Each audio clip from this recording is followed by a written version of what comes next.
What up, folks? Once again, it's your boy Tim, the handsome liberal. The enemy of my enemy is my friend. Day 8 of the Cal Rittenhouse trial has just commenced, and it looks like we're getting close to the end. So, why are we here once again talking about this? Well, as you know, most of those on the right, Republicans, conservatives, have championed Cal Rittenhouse to be a hero.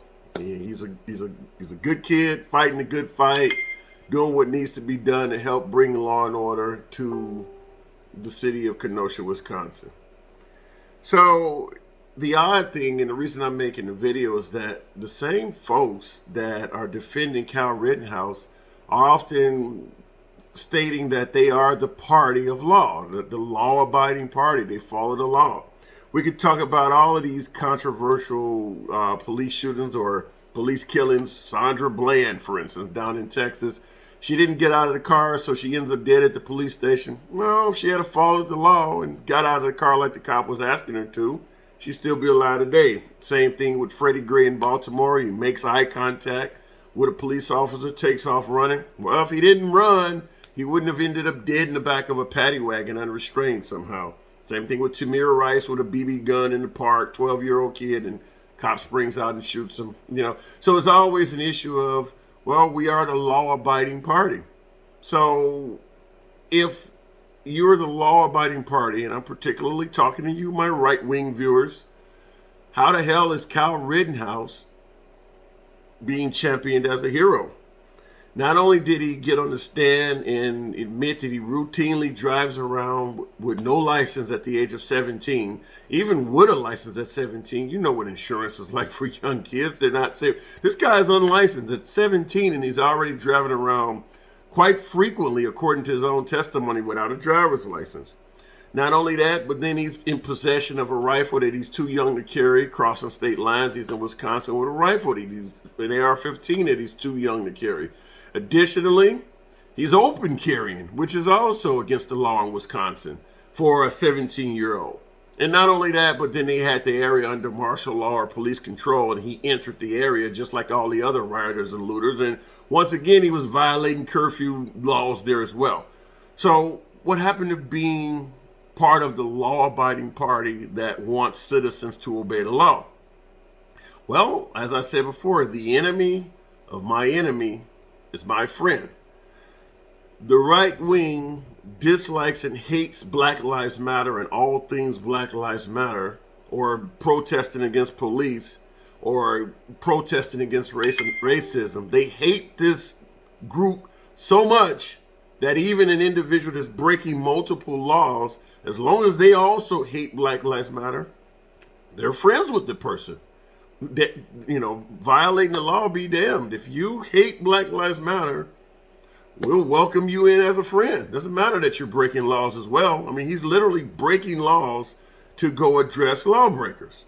And that is 100% acceptable from the right wing because he is the enemy of their enemies, thus making him a friend. What do you think, folks? Do you think that if Kyle Rittenhouse was driving around routinely with a suspended license on any other event, let's take the whole rioting thing, let's just say he's normally going out to a party or going out to a bar or whatever, and he's caught with a suspended license, you think these same folks would be saying he's a hero? No, because he didn't go after Black Lives Matter. In my opinion, the guy could have been a serial killer. As long as he hates Black Lives Matter, hey, he's a friend of theirs. So I just wanted to make a quick video to point out the irony in that, because you often hear this all the time. If such and such had followed the law, they wouldn't be having these problems. Now you have Kyle Rittenhouse on the stand in tears, gasping for air, and not one right-winger is saying, well, if he had followed the law, he wouldn't be in court right now. Now they're more along the line of defending the guy and donating money to the guy's cause. Nobody seems to have a problem at all with the fact that he broke at least all of the laws that I mentioned. Driving without a license, possessing a gun illegally, open carrying illegally, violating curfew laws, entering that area. And in addition to those things that I just mentioned, he also testified that an adult friend of his purchased that AR-15 and gave it to him, which means that other individual also committed a crime, knowingly purchasing a rifle for someone who I guess we wouldn't say he's a prohibited possessor, but he was an underage possessor. You can't just go out and buy a gun and hand it to a child if the child is not legally allowed to have the gun. So whoever purchased that AR-15 also violated the law. But once again, the enemy of my enemy is my friend. So whoever that person is probably a damn hero as well, including his mom, whatever part she played in it, because it does not seem as if she was totally oblivious to what he went and did, because she's also quoted as saying he's a hero to her. So once again, the enemy of my enemy is my friend, even if it's a mom putting her child in a precarious, horrible situation. But hey, they're fighting a good fight, so they're friends of ours. What do you think, folks? Now, I mentioned in my other video, I will entertain the fact that it does look like, from the video evidence presented, that Kyle Rittenhouse, his life was in danger. He put himself in a horrible situation. He's running around by himself in the dark in a chaotic event with an AR-15 on him, and people started coming after him. I mean, I'm not going to defend any of the people coming after him, but like I said in my prior video, if he truly did want to provide medical assistance and care, he should have been part of a two-man team. You need somebody to watch your back.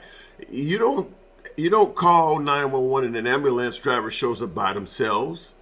Hell, they barely even send cops around in a lot of cases now by themselves. Why would you go into a scene as chaotic as that and find yourself walking around alone? It just, this is what happens when you send, like I said, a boy to do a man's job. But that's a whole different argument. We're not going to go into that. I just wanted to give you guys a clear-cut example of the enemy of my enemy is my friend. As long as you go out to Black Lives Matter and all things Black Lives Matter, I don't think they give a damn about what your past is or what you're in the process of committing. What do you think? Once again, I'm going to ask that you do what I always ask you to do real quick. Go ahead and show your boy some love. Hit the subscribe button. If you're feeling what I just had to say, I would love that thumbs up. If you think everything I just said was bullshit, give me the thumbs down. What the hell ever. What the fuck ever.